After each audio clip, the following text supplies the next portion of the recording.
back to Red Glasses Talks. The focus today is, it has been for a number of weeks, be priority driven. So many things can distract us.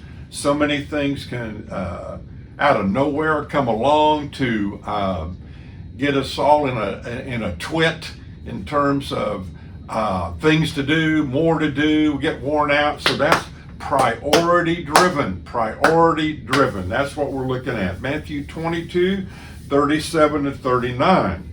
So we're focused now for the last few weeks on parenting, and in particular, fathers and dads.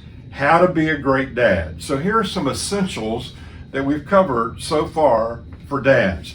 Number one, you got to have your priorities right. Matthew 22, 37 to 39 gives us the priorities he wants us to have, all of us. Love the Lord your God with your heart, mind, soul, and strength.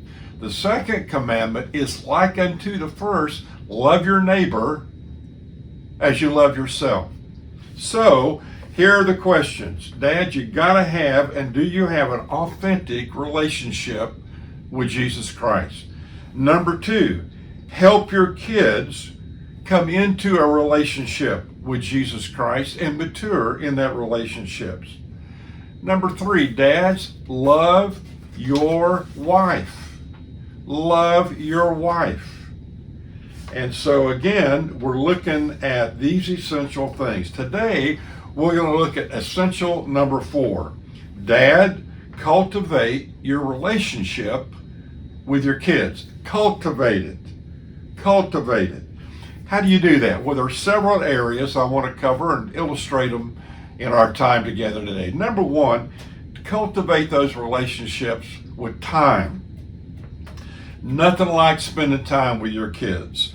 So I remember when my daughter was probably in about, 3rd, 4th, 5th grade, 6th grade, but we always put an afternoon when school was out, we called it Dad's Day. And sometimes it was on the same day for a long period of time, then sometimes we'd have to change it based on schedule, but almost every week we had Dad's Day. And that's when we would go do something together. It could be simple, it could be something with a little more planning involved in it. But I remember one time we were walking through a mall close to where we lived in Houston, and we both had an ice cream cone, and that ice cream was all over my face, all over her face, sticky on her fingers. And she stopped and looked up at me and said, "Dad, I just love being with you." Ooh, does that motivate a dad? So we've got to spend time with our kids. My son Luke. So I get a phone call one day. I'm in my office, and this is in Orlando, and I don't know, Luke was probably, 9, 10 years old, and the call comes through, and I'm actually in a meeting, and my assistant knocks on the door and I said, anytime the kids call or my wife calls, you come get me. So I go out, take the call, and it was my wife said, you need to come home right now.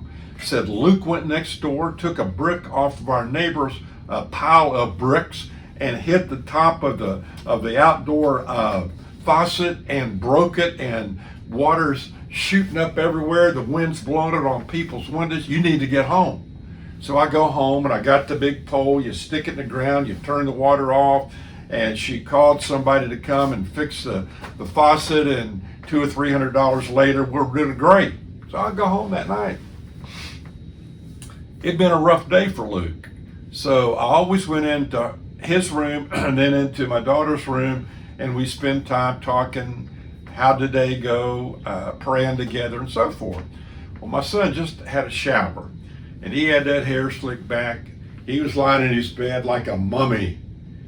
And I mean, nothing I said, at least in the beginning, caused him to respond.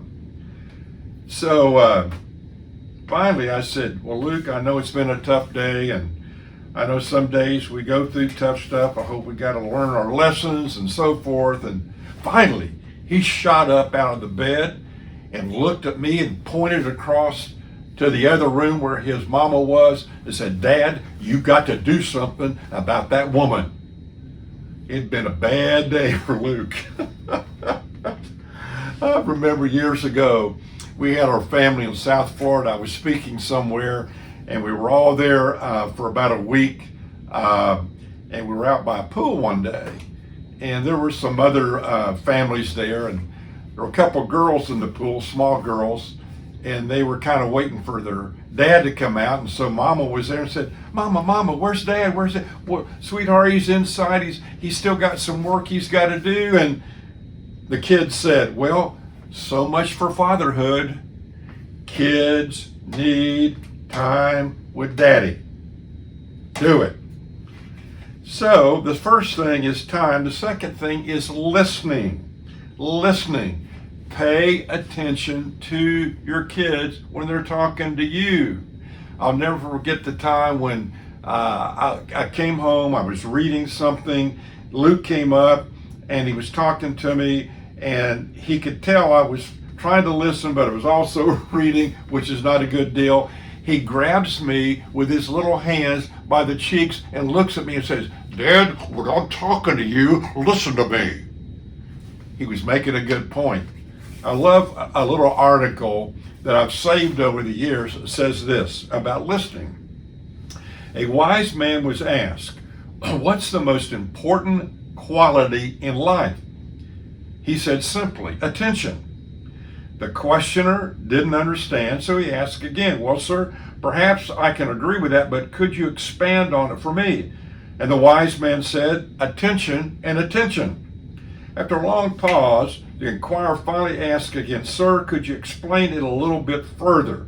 To which the wise man said, "Of course, attention, attention, attention." You've got to give focused attention to your kids. Are you doing that?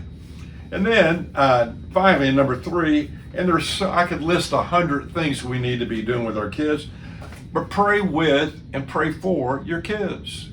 Those nights, and I hardly ever missed a night when I go in would be with Kristen and then go next to the next room and be with Luke. Those times were so sweet. And I remember they would pray, I would pray, would ask them what they wanted to pray about.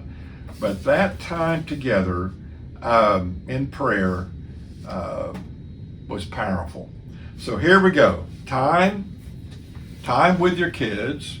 Listen to your kids. Pray with and for your kids. So Dad, how you doing on that?